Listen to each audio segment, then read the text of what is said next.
Kisah ini saya sudah merinding duluan dengan pertanyaan yang ada ya. Kita melakukan konsolidasi gerakan mahasiswa, kita pelatihan, training dan segala macamnya. Nah ini yang kalau mau diceritakan ya mungkin adik-adik juga perlu tahu. Suatu hari itu diserbu oleh tim mawar. Tim mawar. Ya. Desmond kemudian hilang, diculik ya. Iya. Ketika Desmond itu hilang, kami berpencar. Saya kemudian lari ke suatu tempat di Sumatera. Kita harus sembunyi dulu. Harus sembunyi Iya. memang, Iya. harus sembunyi. Iya. Saya mengganti identitas saya. Ya. Iya, iya. Oh, saya juga udah nggak mikirin bagaimana ketakutan ibu saya kan gitu. Iya, keluarga kita di rumah Iya. tentu gelisah juga. Sebenarnya berat menceritakan inilah, ya kan. Emosi jadinya. Iya, iya. Emosi bagaimana melihat saya ngerasain teror yang dialami oleh mahasiswa pada saat itu. Iya.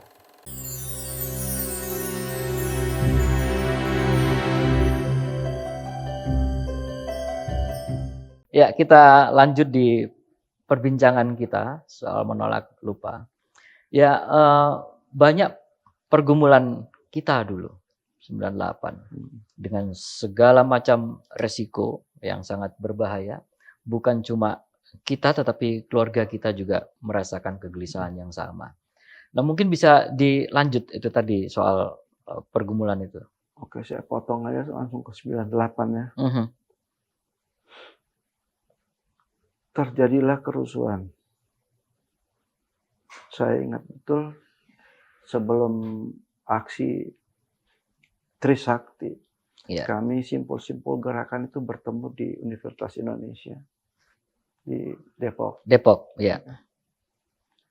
Kita dapat informasi bahwa mahasiswa Trisakti akan melakukan aksi.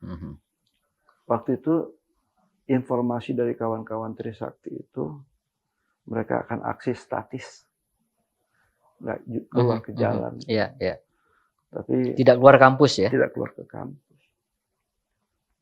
Namun yang terjadi keluar ke kampus dan disitulah awal petaka. Kan? Iya, iya. Tanggal 12. Setelah itu kita lihat Jakarta kemudian membara. Ya kan? Saya pada saat itu memimpin teman-teman di kampus itu ketakutan luar biasa. Nggak berani pulang juga. Iya, kita mengalami kengerian-kengerian itu. Kengerian itu.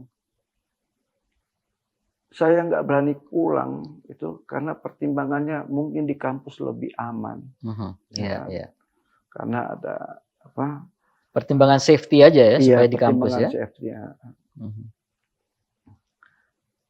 2 hari berturut-turut itu Jakarta mencekam sekali ya. Iya, iya.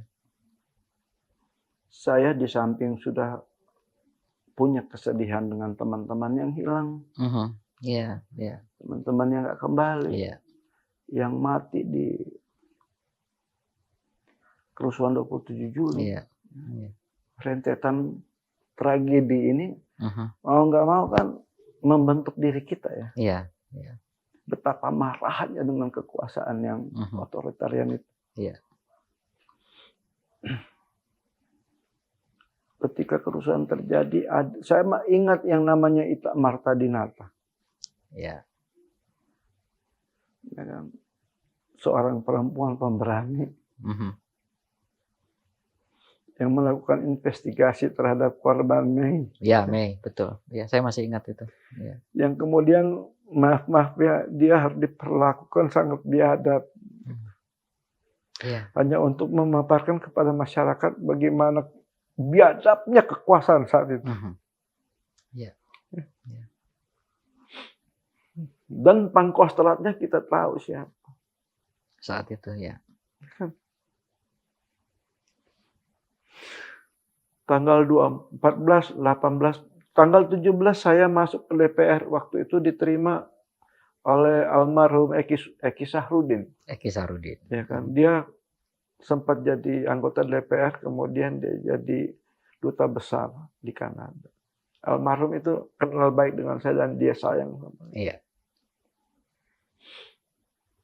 Waktu itu kami masuk ke DPR atas nama Ikatan Senat Mahasiswa Hukum Indonesia. Hukum Indonesia.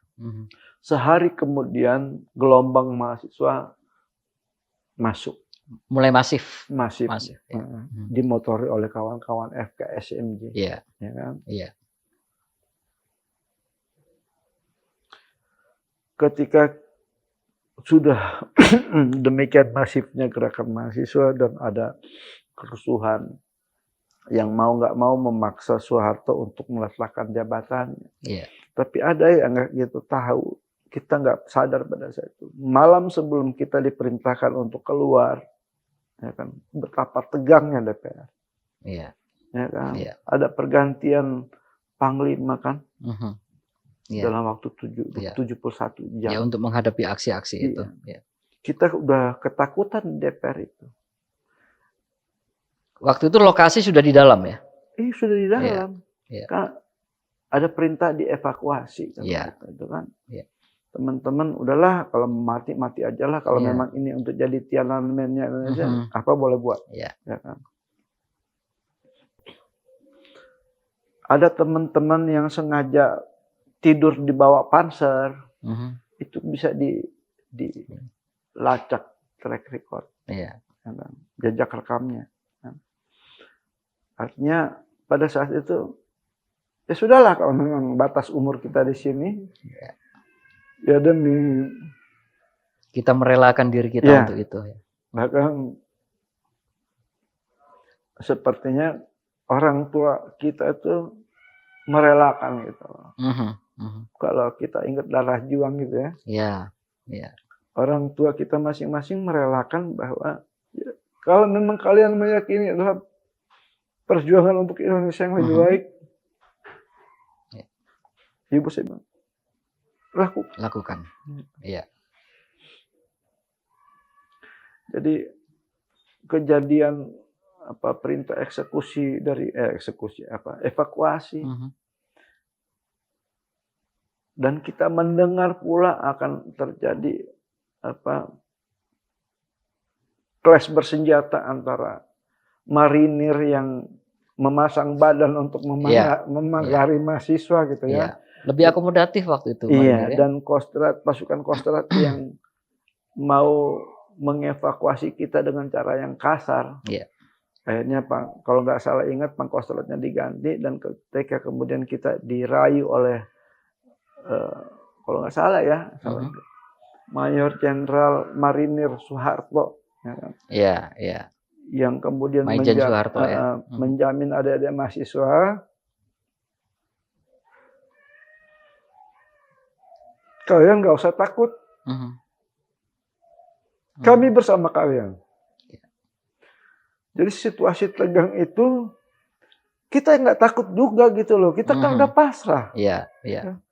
Tapi oke, kalau kami harus dievakuasi, jangan juga nanti dievakuasinya dibuang ke laut, dibuang kemana gitu loh kan. Iya, iya. Jadi ketika diyakinkan oleh pasukan marinir dan dijamin oleh Mayor Jenderal Soeharto, kami berangsur-angsur meninggalkan. Mereka menggaransi keselamatan mereka kita. menggaransi kita gitu loh. Tapi itu kan tidak berhenti. Iya, iya. Kan? Iya. 98 itu tidak berhenti. Kemudian kejadian lagi, tragedi Semanggi. Ya kan? Banyak mahasiswa mati di situ. Iya. Kawan-kawan juga. Iya. Gitu.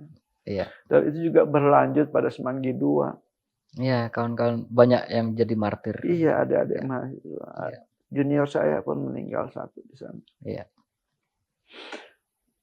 Jadi kalau bicara soal bagaimana pengorbanan, orang tua, keluarga kita di keluarga rumah, kita, gitu ya. Orang-orang yang hilang, orang tua mereka yang sampai saat ini tidak mendapatkan keadilan, tidak mendapatkan kepastian tentang di mana anaknya, kuburnya di mana. Kalaupun kalian nggak bisa menyelesaikan secara hukum. Mhm. Kasih tahu deh gitu kata Iya. orang tua. Iya. Kuburan anak saya di Di mana mana? gitu. Iya. Kemudian ini terus berlanjut seolah-olah tidak perlu diingat. Ya. Iya. Silih berganti kekuasaan datang, Iya. tapi kepastian hukum Tidak ada yang bisa menuntaskan terhadap persoalan ini. pelanggaran hak asasi manusia, pelanggaran hak berat loh ini, Mhm. Iya. Iya. penghilangan nyawa secara paksa loh Iya. ini, ya kan? Iya. Dan kita nggak ngerampok negara, Mhm. Mhm. kita nggak nyolong aset-aset Betul. negara, Iya. Iya. ya kan? Tapi demikian nistanya generasi baru yang memimpikan demokrasi, Iya. keadilan, tegaknya hukum, gitu loh. Seolah-olah demokrasi hari ini adalah obat gitu loh. Iya. Iya. Dengan melupakan semua penderitaan, Iya. Seolah-olah tragedi, kita sudah dikompensasi, sudahlah diam. Iya. tragedi-tragedi yang ada itu dikompensasi Mhm. oleh aktivis-aktivis quote and quote, saya nggak mau menuduh, yang Mhm. melacurkan diri Iya. gitu loh, Iya. kepada para penjahat-penjahat Mhm. itu. Oke, nanti kita masuk lebih dalam ke situ. Kita break dulu. Kita lanjut di sesi berikutnya. Bagi saya berpolitik juga itu punya nilai. Iya. Apa yakin gitu loh, instrumen demokrasi salah satu instrumen hukum. Iya. Demokrasi kan nggak bisa juga berjalan tanpa hukum. Iya. Iya. Iya. Jadi kalau kembali ke situ betapa kita melihat perjalanan demokrasi bahwa mereka mau melakukan pilihan monggo, Mhm. ya kan? Iya. Iya. Mereka mau bersahabat dengan siapapun terserah. Mhm. Tapi jangan lupa dong ada derita kawan-kawan di situ. Iya. Iya. Iya. Ada Di mata kita seperti mereka mengkhianati kawan-kawan kita yang sudah gugur. Ya. ya apapun Iya. persepsi mereka tentang demokrasi. Politik itu juga nilai yang harusnya menuntun kita kan. Iya. Bagaimana seandainya sebuah kekuasaan yang dulu digugat Mhm. tiba-tiba mematikan prosesnya. Iya. Iya. Kawan-kawan kan menuntut kembalikan dong teman-teman kami. Mhm. Iya. Kasih tahu dong mereka ada di mana. Sampai hari ini. Iya. Tiba-tiba kekuasaan itu malah mengubur itu semua. Iya. Ya kan? Kepastian akan masa depan apa yang bisa didapat. Mhm. Orang masa lalu aja dikubur dalam-dalam. Iya.